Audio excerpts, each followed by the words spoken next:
이번 사순절에 제가 예수님의 구속에 대한 설교를 여러 번 했습니다.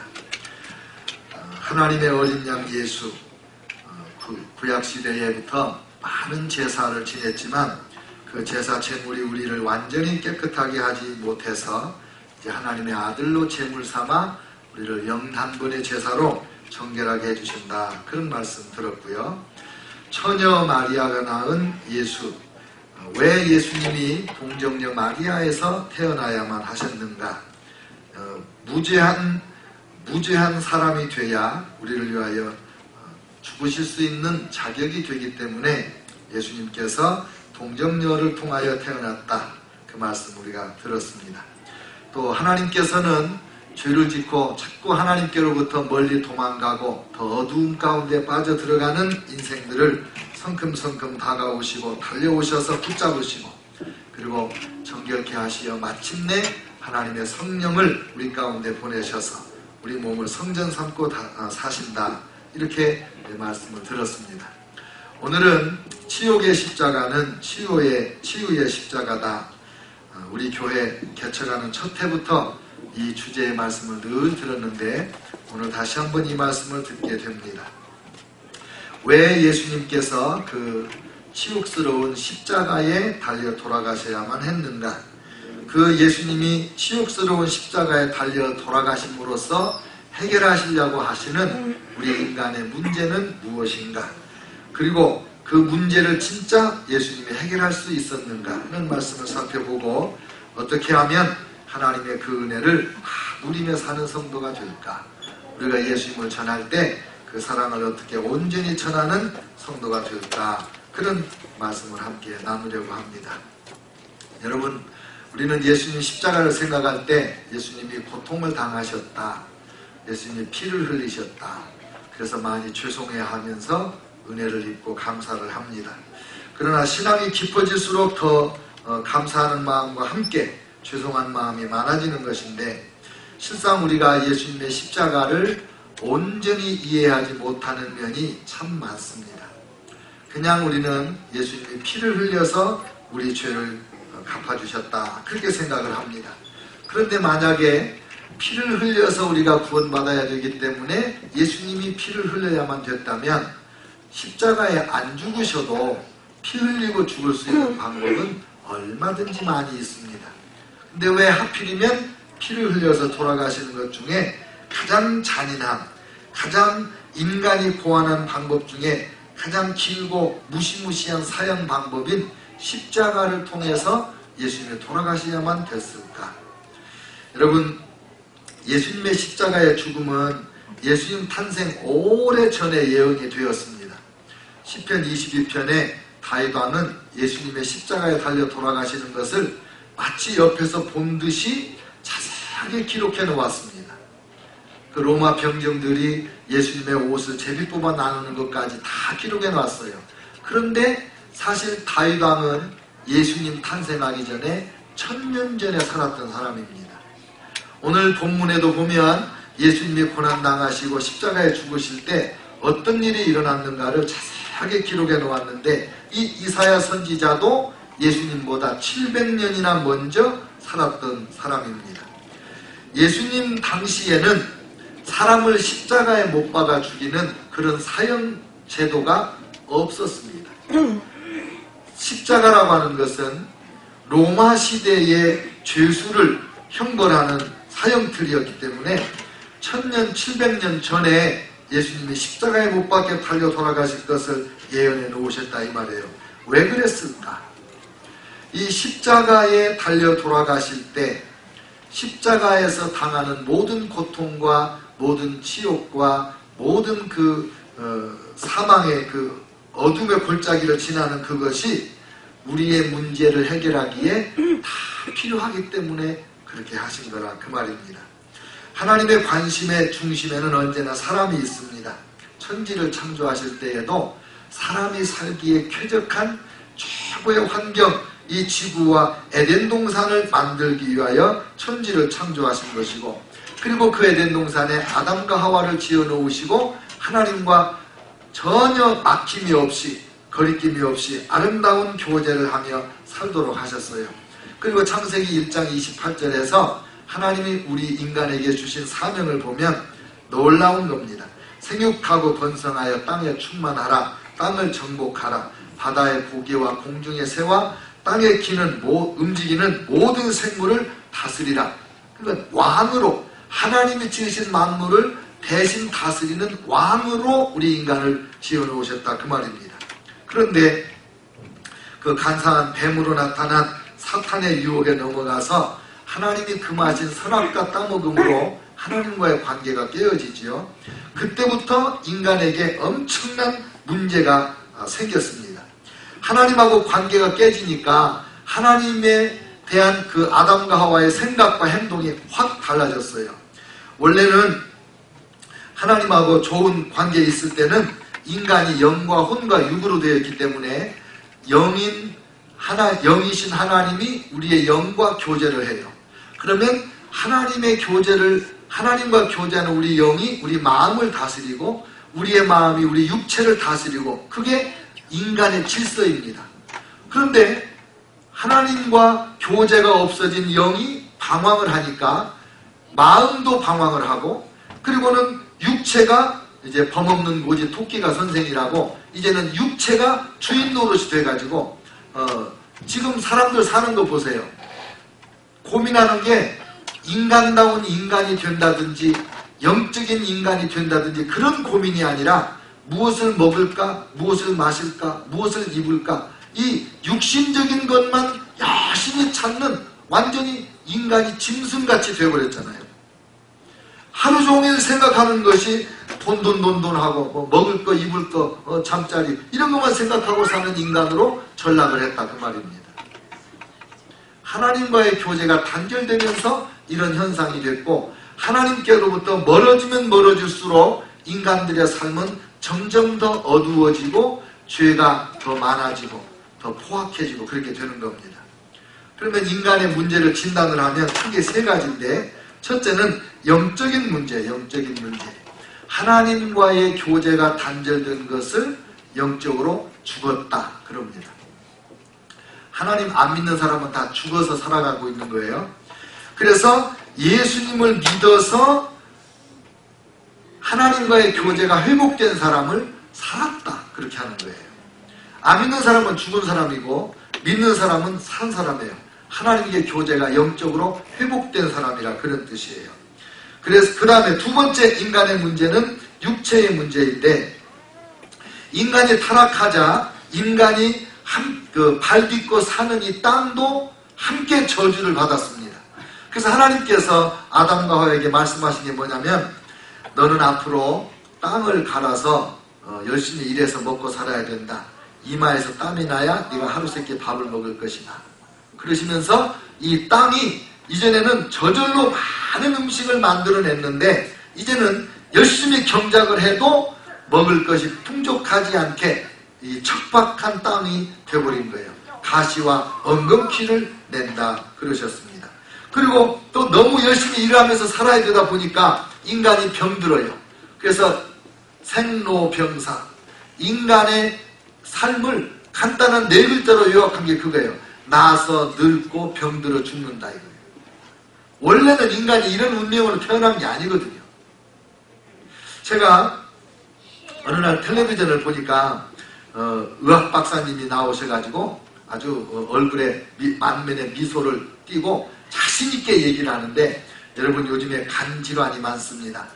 지방간도 있고 또 간경화증도 있고 간암도 있고 한데 거기에 특효약이 있습니다. 그거는 엉겅퀴를 먹으면 됩니다. 엉겅퀴를 먹으면 아주 딱딱했던 간도 낫고 간암도 치유가 됩니다. 뭐 이렇게 막 자신있게 얘기를 하더라고요. 그래서 제가 그때부터 저도 엉겅퀴를 먹어요. 엉겅퀴가 뭐냐면 영어로는 밀크티스래요. 밀크티스. 그 여기 코스코나 약국에 가면 엉겅퀴 이렇게 먹는 약이 있어요. 혹시 여러분 간이 안 좋으시면 여러분도 잡수세요. 아프신 분이 없나 봐요. 별로 이렇게 반응이 없네. 근데 제가 그걸 묵상하다가 깊은 깨달음을 얻고 은혜를 받았어요. 땅이 저주를 받아서 열심히 일을 해야 먹고 사니까 일하다가 과로해가지고 간에 병이 생기는 거예요. 근데 그 땅에 하나님께서 가시와 뭐가 나오겠다고요? 엉겅퀴가 나오겠다. 야, 하나님은 때리시면서도 싸매시고 죄지은 인간을 몰아내시면서도 추적해서 쫓아오시사 끌어안아주시고 그러는 분이시구나. 벌을 주셨지만은 동시에 치료대도 주시는 하나님이시구나. 우리는 별로 좋은 말로 쓰진 않지만은 병 주시고 약도 주시는구나. 이런 하나님은 제가 깨달은 거예요. 할렐루야. 그러니까 여러분, 우리 하나님을 곰곰 생각하셔야 돼. 하나님을 무서워만 해도 안 돼.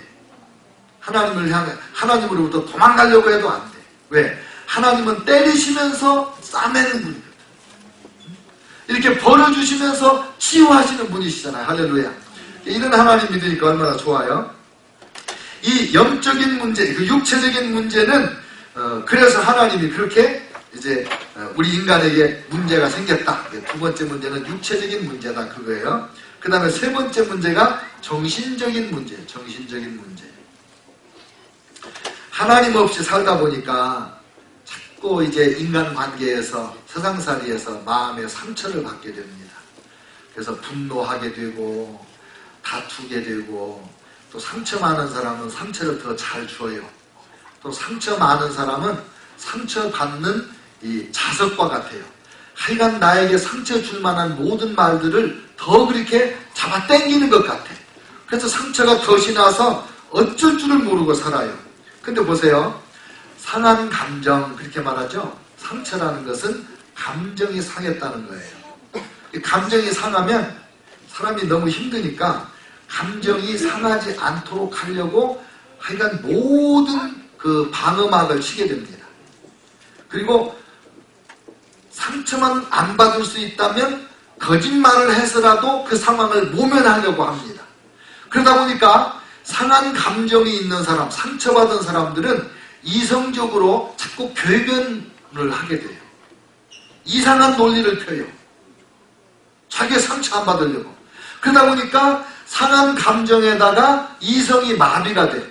또 이성이 마비가 된 사람들은 의지를 믿을 수가 없어요. 결심을 해도 그게 어느 순간 어떻게 바뀔지 몰라. 왜냐면 내가 지금 이렇게 하려고 했지만 아이고 그렇게 가려고 보니까 내가 상처받게 생겼네. 그냥 없었던 걸로 해버려요. 그러니까 그런 사람을 믿고 뭘 할 수가 없어요. 이 마음의 문제는 그래서 상한 감정에 마비된 이성에 그리고 꺾인 의지, 이게 병든 인간의 모습입니다. 예수님이 치욕의 십자가를 지셔야만 됐던 이유는 바로 이 영의 문제, 육체의 문제, 먹고 사는 문제와 경제적인 문제, 또 질병의 문제, 그리고 마음의 문제를 다 해결할 수 있는 대가를 지불하기 위해서는 예수님이 그냥 간단하게 피 흘려서 돌아가시는 걸로는 안 되고 1000년 전, 700년 전에 예언한 대로 십자가에 달려 돌아가셔야만 그 모든 대가를 지불할 수 있다 이 말이에요. 그래서 우리가 알고 있는 이 십자가, 치욕의 십자가는 우리를 치유하는 십자가다, 그거예요.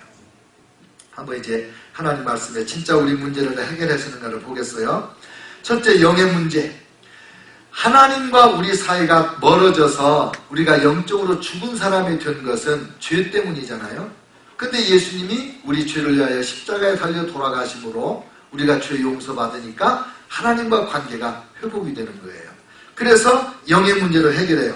피 흘림이 없이는 죄사함이 없다고 히브리서 9장 22절에 말씀했는데 예수님이 우리 죄를 위하여 피를 흘리셨어요.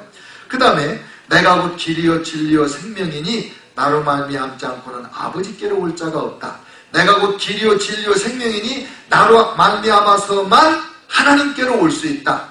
하나님과 가까워질 수 있다, 그거 아니에요? 그래서 에베소 2장 13절 이제는 전에 멀리 있던 너희가 그리스도 예수 안에서 그리스도의 피로 가까워졌느니라. 그래서 영의 문제가 해결되는 거예요. 영의 문제가 해결되니까 구원의 문제가 해결됐다 이 말이에요. 구원 받았다 그 말이에요. 용서 받았다, 하나님의 자녀가 됐다, 그런 뜻이에요. 로마서 5장 10절 11절에 보면은 그것을 하나님과 화목하게 됐다, 그렇게 표현해요. 그의 아들의 죽으심으로 말미암아 하나님과 화목하게 되었은즉, 이렇게 말해요. 영의 문제가 해결된 거예요. 옆 사람에게 물어보세요. 당신은 영의 문제가 해결됐습니까? 물어보세요. 아멘. 아멘. 아멘 해야죠. 할렐루야. 아멘. 두 번째 육의 문제인데, 육의 문제 중에 첫 번째가 양식의 문제, 먹고 사는 문제. 근데 마태복음 6장 9절부터 19절부터 34절에 보면 하나님께서 예수님으로 말미암아 양식의 문제를 해결해 준 내용이 쫙 나와요. 너희 보물을 하늘에 쌓아두라, 그렇게 말씀하시면서 25절에 내가 너희에게 이르노니 목숨을 위하여 무엇을 먹을까 무엇을 마실까 몸을 위하여 무엇을 입을까 염려하지 말라. 목숨이 음식보다 중하지 아니하며 몸이 의복보다 중하지 아니하냐, 이렇게 말씀하세요. 그러면서 예를 들어서 설명하시는 거예요. 공중의 새를 봐라. 쟤들은 농사를 안 짓지만은 내가 다 먹이지 않냐. 들에 핀 백합화를 봐라. 쟤들이 언제 길쌈 하더냐? 저들이 언제 봉제공장에서 뭐 주문 생산하더냐? 그러나 내가 솔로몬의 모든 영광으로 입은 것보다 더 아름답게 입히지 않냐? 하물며 너희들이 공중에 새만도 못하고 들에 핀 백합화만도 못하겠냐? 내가 다 먹이고 입히고 해결해 준다, 이거예요. 할렐루야. 지금까지 여러분 예수님 믿고 밥 굶은 사람 있어요? 금식기도 빼놓고? 하나님이 먹이시고 입히십니다. 네. 앞으로도 그렇게 하실 줄로 믿습니다. 그러니까 먹을 걸 걱정하지 않아도 돼요. 그래서 성경에 보니까 신기한 것은 하나님이 두 가지 방법으로 우리의 물질적인 문제를 해결해 주시더라고요. 고기가 먹고 싶습니다. 그러면 염소 잡아먹어, 양 잡아먹어, 소 잡아먹어. 내가 키워서 고기를 먹는 방법도 있고, 하나님이 메추라기를 보내주셔서 초자연적으로 공급해 주실 때도 있더라고요. 농사져서 먹어요. 근데 하나님이 만나를 내려주셔서 또 초자연적으로도, 자연적으로, 초자연적으로 하나님이 해결해 주시는 거예요. 신약시대에 와서도 물고기 잡아서 먹었어요. 근데 오병이의 기적으로도 예수님이 또 초자연적으로 먹이세요. 그러니까 우리 하나님은 자연과 초자연을 마음대로 주장하시는 분이니까 우리를 먹이시고 입히시는데 아무 문제가 없어요. 아이고 가뭄이 들었네, 큰일 났네, 농사가 이거 다 망쳤네. 그래도 하나님이 만나도 내려주시고 오병이어도 내려주실 거니까 걱정할 거 없다, 이 말이에요. 할렐루야. 그래서 물질적인 문제는, 먹는 문제 우리 하나님이 분명히 해결해 주세요. 근데 보세요, 남한과 북한을 보세요. 원래 예수님 잘 믿는 사람들은 북한 사람들입니다. 북한에 먼저 복음이 들어왔고, 평양은 아시아의 예루살렘이라고 그랬어요. 동양의 예루살렘이라고. 얼마나 평양 사람들이 예수님을 잘 믿었는지 일요일 날은 나가면 사 먹을 것이 없어. 왜? 식당이 다, 가게가 다 문 닫아가지고. 다 예배당간이라고, 주일 성수관이라고. 근데 공산당이 들어와서 그 신자들이 다 남한으로 도망왔잖아요. 예수 믿는 사람부터 잡아 죽이니까. 그래서 피난민들이 서울의 영락교에 세운 거 아니에요. 피난 와서. 지금 보세요. 누가 그러더라. 코딱지만한 한반도. 코딱지가 크기도 하네. 어쨌든 그 작은 한반도에 남한은 세계적인 부자가 되고 북한은 세계적인 가난뱅이가 됐잖아요. 그 차이가 뭐예요? 하나님을 믿느냐 안 믿느냐. 이 우리 물질을 해결해 주시는 지옥의 십자가를 지신 예수님을 주와 구주로 믿느냐 안 믿느냐, 그게 그렇게 엄청난 차이를 만들어냈다, 이 말이에요. 그 다음에 육체의 문제 두 번째가 질병의 문제인데, 오늘 말씀에도 보니까 5절에 그가 채찍에 맞음으로 우리가 나음을 받았도다 그랬습니다. 예수님이 못 박히고 창에 찔리고 가시관 쓰고 그 육체적 고통을 당하신 분이 육체의 질병을, 고난을 그치신 거예요. 그래서 우리가 예수님을 믿고 기도해서 병 고침을 받는 것은 당연히 우리가 누려야 될 권리가 되고, 예수님이 저와 여러분을 위해서 대가를 지불해 놓으신 거라, 그 말입니다. 그러니까 이제 영의 문제 해결됐죠. 육체 문제 해결됐죠. 근데 이제 살아보니까 진짜 이 세상에서 요즘에 우리 모습을 보면은 하나님을 믿으니까 영의 문제가 해결됐는데 그래서 행복한가? 행복을 잘 못 느껴요. 그거 가지고. 질병이 치유됐다. 또 먹을 것이 풍족하다. 그래서 행복한가? 아니에요. 오히려 먹을 거 없을 때는 훨씬 더 행복하게 살았어요. 요즘에 뭐가 문제냐? 마음이 문제예요. 마음이 병들어 있으니까 먹는 것도 귀찮고 자식도 귀찮고 남편도 아내도 다 소용없고 그저 마음 편한 게 제일이다. 그런 세상이 됐잖아요. 이 마음의 문제도 예수님의 지옥의 십자가가 해결을 하는가 이거예요.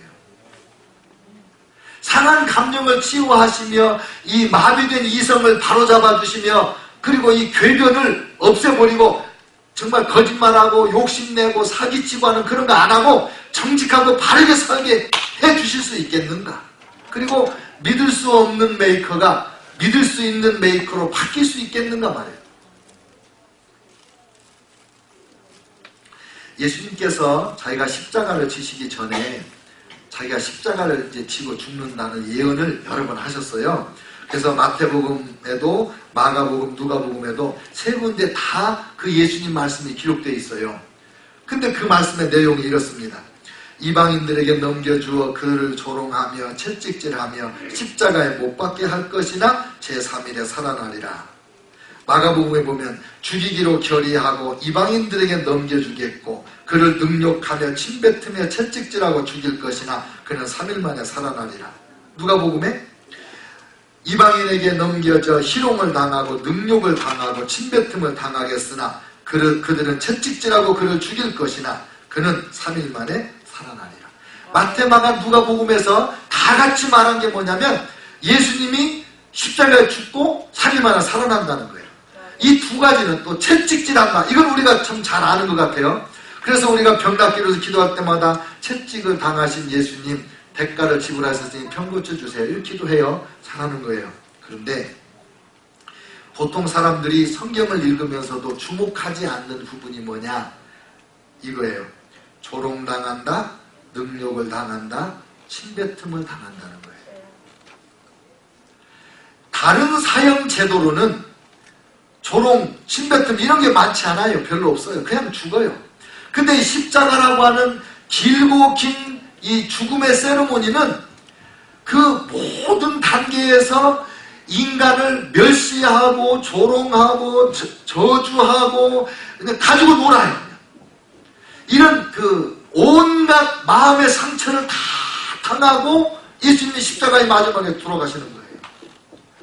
왜 이런 조롱을 당했는가? 왜 멸시천대를 당했는가? 왜 침뱉음을 당하고 능욕을 당했는가? 이것이 바로 예수님이 우리의 마음을 치료하기 위한 대가를 지불한 거라 그 말이에요.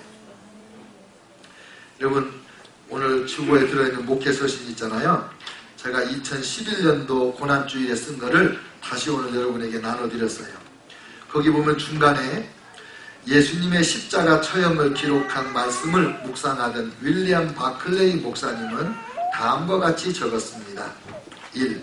예수님께서 예언하신 고난은 이상하게도 모든 고통을 다 포함하고 있습니다. 영과 혼과 육체의 어떤 고통도 다 포함하는 것입니다. 2. 배반을 당하여 대제사장과 서기관들 손에 팔립니다. 친구들의 배반에 마음이 무너지고 깨어지는 아픔입니다. 죽이기로 결안하였습니다. 불법과 불의의 판결로 인한 고통입니다. 감당하기 어렵습니다. 로마인들에 의하여 능욕을 당합니다. 수치심과 고의적인 모욕을 당합니다. 채찍을 맞으십니다. 로마인의 채찍에 견줄 만한 고문은 세상에 없습니다. 육체의 극심한 고통을 당하십니다. 마지막으로 십자가형에 처해집니다. 궁극적인 죽음의 고통을 보십니다. 예수님께서 마치 세상에서 겪을 수 있는 모든 고통을 다 모아서 스스로 겪으시고자 하는 것 같습니다. 네, 맞습니다. 왜요? 저와 여러분이 이 세상살이에서 겪는 모든 고통을 예수님이 다 당하셔서 우리를 위로하시고 치료하실 수 있게 만들어 놓으셨다 그 말입니다. 그래서 소외를 당한 사람들, 오늘 본문 53장 2절 3절에 보니까 예수님이 멸시를 받아서 사람들에게 버림을 받았으며 간고를 많이 겪었으며 질고를 아는 자라, 마치 사람들이 그에게서 얼굴을 가리는 것 같이 멸시를 당하였고 우리도 그를 귀히 여기지 아니하였도다. 소외. 요즘 현대인들이 소외당한 그 외로움이 많잖아요. 양로원이나 이런 시설에 계시는 어르신들이 그렇게 외로워하고 그런가 하면 또 젊은 사람들도 그렇게 외로워하더만요. 아무도 나한테 관심 가지는 사람이 없어. 그렇게 생각해요. 군중 속의 고독이라는 말을 우리가 고등학교 다닐 때는 마치 무슨 철학자나 되는 양 하면서 군중 속의 고독 이런 말을 했는데, 사실은 인간이 고독해졌어요. 왜? 아무도 진정한 관심을 기울여주는 사람이 없잖아요.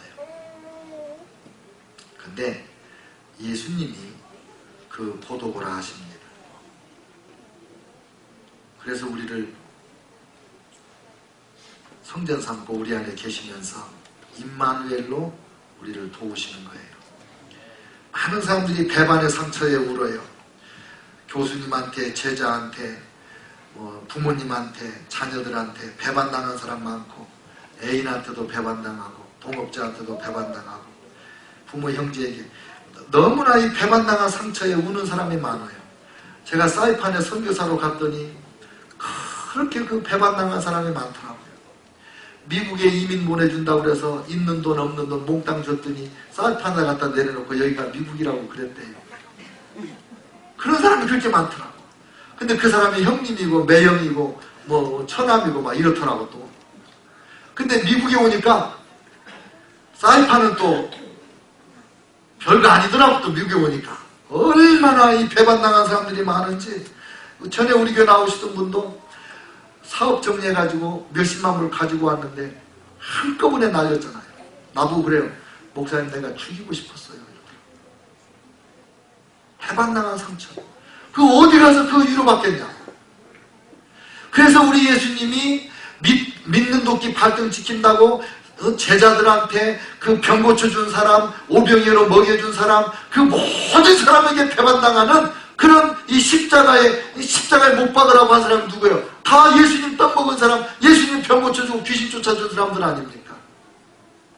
그래서 배반의 상처에 우는 사람들이 예수님 앞에 나와서 주님 내가 이렇게 배반을 당했어요 라고 고백하면 주님이 어루만지시고 치유하셔서 자유케 해주시는 거예요. 거절당한 상처, 사랑받지 못한 상처, 제가 여러분에게 진심으로 부탁해요. 특별히 자녀들 키우는 부모님들 잘 들으세요. 여러분이 아무리 피곤하고 힘들어도 아이들이 다가올 때 저리 가! 이렇게 하지 마세요. 이게 얼마나 큰 상처가 되는지 몰라요. 부부싸움을 하다가도 어쩔 수 없어서 부부싸움을 하다가도 아이들이 오면 얼른 눈물 닦고 어서 와라 그러고 안아주고 뱅글뱅글 돌고 이렇게 하고 저쪽에 가서 놀아라 엄마 아빠 좀 바쁘다 그러고 이렇게 이 기회를 얻어야지 그냥 싸우던 그 무서운 얼굴로 자녀를 딱 바라보면서 저리 가! 이러면요 아이들이 거절의 상처, 무서운 상처를 입어요. 그때부터 혼돈이 오는 거예요. 엄마가 나를 사랑하는지 미워하는지 이게 분간이 안 가. 그때부터 선생님도 의심스러워요. 결혼해도 남편과 아내가 의심스러워요. 직장에 가면 상사가 의심스럽고 밑에 놈이 의심스럽고 나중에는 자식을 낳아도 자식 눈치를 봐. 일생이 거절의 상처로 불안해. 화를 잘 내요. 거절의 상처가 많은 사람. 전에 우리 교회 나오시는 어르신이 계셨어요. 한 1년 우리 교회를 나오시는데 예배 때마다 우세요. 다 가시고 나면 여기 앉아 계시다가 제가 이제 인사하고 이렇게 들어오면 제 손을 꼭 잡고 목사님 감사해요. 목사님 감사해요. 70 노인이 눈물이 글썽글썽 해가지고 저한테 인사를 하세요. 근데 어느 날은 식사 대접을 하시고 싶다고 그래서 저희 내외가 이제 그분 내외랑 같이 식사를 하는데 이분이 자꾸 어렸을 때 얘기를 꺼내는 거예요. 내가 어렸을 때. 그러니까 그 부인이 의자를 뒤로 이렇게 빼더니 이래요. 자기 남편이 조금 이상해졌다는 거예요. 왜? 평생 같이 살면서 자기 어렸을 때 그 아픈 이야기를 들어본 적이 없대. 근데 목사님 앞에서 주저주저 자꾸 얘기를 하니까 이 부인이 생각할 때 좀 이상하다는 거예요. 그런데 그때부터 이분이 이제 자기를 돌아보기 시작하고 치유가 시작되는 거예요. 어느 날 저를 찾아왔어요. 주중에 찾아오셔가지고 목사님 저 어떻게 하면 좋아요? 그래 왜 그래요? 그러니까 제가 너무나 죄를 많이 지었다는 거예요. 그 내가 웃으면서 무슨 죄를 그렇게 많이 지셨어요? 그랬더니 이야기를 하는데 정말 죄를 많이 지셨더라고요. 너무 분노가 많아서 장모님 옆에서 식탁 의자로 자기 아내 등을 찍었대. 그리고 지금까지 한 번도 미안하다 소리 한 적이 없대. 남매가 텔레비전 보다가 채널 가지고 다투니까 그냥 화가 나서 텔레비전을 박살을 내버렸대. 운전을 하다가 누가 내 앞에 끼어들면 1시간, 2시간 끝까지 쫓아가서 그냥 욕을 해대고 그래야 되지 직성이 풀리지 그렇게는 알아보는 못 살았대. 그러면서 뭐라고 말씀하시냐면 목사님 저는 사람들이 다 그렇게 사는지 알았어요. 상처 때문에. 근데 그 상처가 어디서 왔냐? 어렸을 때 부모님이 자기만 두고 다른 자녀들을 데리고 해외에 나가서 몇 년을 살다 오신 거예요. 그러니까 자기는 할머니 밑에 살았는데 엄마 아빠 사랑이 너무 그리웠어요. 근데 와보니까 엄마 아빠 돌아오셨는데도 그 다른 자녀들하고는 부모 자녀 관계인데 자기는 남인 거야. 주워온 자식 같은 거야. 친자식인데 부모님 사랑 한번 받아보려고 죽도록 일을 했대요. 열심히 돈 벌어서 부모님 다 도와줬대요. 동생들 다 도와줬대요. 근데도 돌아가실 때까지 자기는 부모님의 사랑을 한 번도 받지 못했대. 거절받은 상처예요. 그러니까 이 분노가 쌓여가지고 그냥 화산이 폭발하듯이 폭발할 때마다 죄를 짓는데 그 죄를 짓는 죄라고 생각도 못하고 살았다. 울면서 목사님 어떻게 하면 좋아요? 우리 집사람하고 우리 자녀들한테 내가 다 얘기를 해야 될 것 같아요. 그냥 그래서 집사님 기도 좀 많이 하시고 천천히 하세요. 너무 갑자기 얘기하시면 충격받아요. 부모님을 용서하고 그동안에 자기를 배반한 사람들을 하나하나 다 용서하고 예수님 용서합니다. 용서합니다. 그리고 다 회개하고 용서한 다음에 내가 그동안에 잘못한 거 다 회개하고 그리고 이제 자기가 그랬대요. 제가 그러면서 그냥 지나가는 것 같이 이렇게 얘기를 해야지 충격받지 않으니까 그렇게 하라고 그랬더니 자기가 운전을 하면서 그랬대요. 그냥 혼잣말같이 참 내가 당신을 그 식탁 옆에서 의자로 때릴 때 당신도 당신이지만 장모님이 얼마나 힘들었을까. 그냥 그렇게 푸념같이 얘기를 하기 시작했대. 그러면서 아내하고 관계도 회복이 되고 치유가 되는 거예요. 그 상처 누가 알아요? 예수님이 알아요. 예수님 앞에 나와서 다 얘기하면 거절의 상처든지 멸시천대 조롱의 상처든지 억울하게 빼앗긴 상처든지 성적인 수치심 버림받은 것 폭력 매맞은 것까지 다 치유가 됩니다. 예수님이 왜 이 치욕의 십자가를 지셨는가? 왜 하나님은 예수님을 이 치욕의 십자가에 돌아가실 거라고 1000년 전부터 미리 예언을 하셨는가? 우리 인간이 당하는 영적인 문제, 물질적인 문제, 질병의 문제, 이 마음의 상처까지 다 치유하시기 위해서. 예수님을 믿으세요. 그리고 하나님이 나를 모르시는 것 같아. 그런 생각하지 마세요. 예수님이 다 아세요. 내 사정, 내 답답한 거, 내 억울함, 내가 손해본 거 주님이 다 아세요. 그리고 주님만이 우리를 그러니까 내가 뭐라고 그랬어, 그렇게 하지 말라고 그랬잖아, 이런 소리 안 하시고 그냥 우리 소리 들어주시고, 그래 얼마나 힘들었니, 얼마나 아팠니, 내가 내 마음 안다, 내가 너를 치유하마, 용서하겠느냐, 회개하겠느냐, 우리를 치유하시기 위하여 이 예수님이 치유의 십자가를 지신 거예요.